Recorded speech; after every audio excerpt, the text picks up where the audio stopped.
Siis me ollaan haastattelemassa nyt kunnallisvaaliehdokkaita maksuttomasta joukkoliikenteestä, niin mikä on oma kantasi siitä?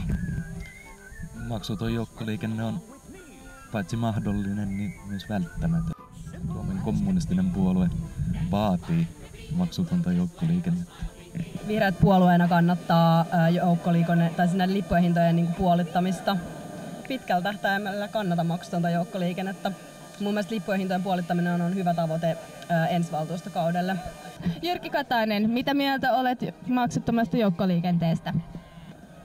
Mä en kannata täysin maksutonta. Poikkeuksena voi olla jotkut erityisryhmät, joilla on vaikea käyttää muita liikennevälineitä. Miksei maksutonta? No, se on yleensä niin kuin palveluista kannattaa periä maksut, niitä arvostetaan myös silloin.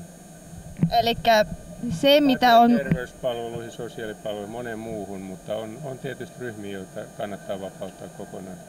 Vasemmistoliittohan teki elokuussa Helsingissä kannanoton siitä, että pitää siirtyä maksuttomaan joukkoliikenteeseen asteittain. Mä oon itse sitä mieltä, että siihen pitää siirtyä nopeasti. Pidän tätä aika yllättävänä ajatuksena, että sitä ei voisi arvostaa. Meillähän on aikaisemmin ollut maksuton terveydenhuolto, meillä on tänä päivänä esimerkiksi maksuttomat kirjastot ja mä en usko, että kokoomuslaiset esimerkiksi ei arvosta kirjastoja. Eli demarit haluaa lähteä liikenteeseen siitä, että ensiksi alle 16-vuotiaille tämä maksuton joukkoliikenne. Sillähän on myös semmoista niin kuin asennekasvatusta. Mutta kyllä liikkuminen on sillä tavalla helsinkiläisten ja kaikkien muidenkin perusoikeus, että mun mielestä maksuton joukkoliikenne on sen takia kannattava asia.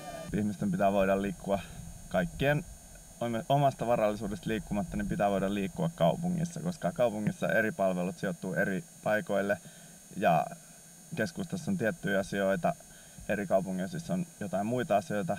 Ja käytännössähän kukaan niistä ei maksutonta joukkoliikennettä halua, koska ne on kaikki muut puolueet, paitsi SKP valtuustossa kuluvalla kaudella nostanut noita lippujen hintoja. Enkä mä usko, että se on käytön esteenä joku nimellinen kuukausikortin hinta tai vastaava.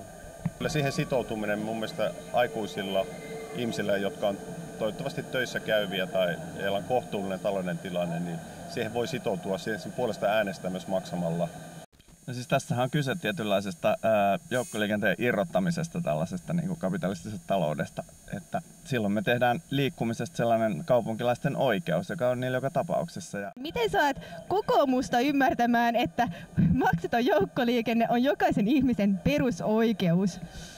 No siinä vasta tehtävää. Esimerkiksi tämä keskustatunneli olisi rakennettu, niin se helpottaa myös julkista liikennettä. Mä nyt luotan kyllä hyvin pitkälti siihen, että se keskustatunneli ei ole tulossa, koska sille on myös niin paljon vastustusta. Ehdottomasti vähemmän yksityisautoilla. Se on aivan kestämätön. Se on myös esteettisesti rumaa. Se on vaalipuhetta tuo.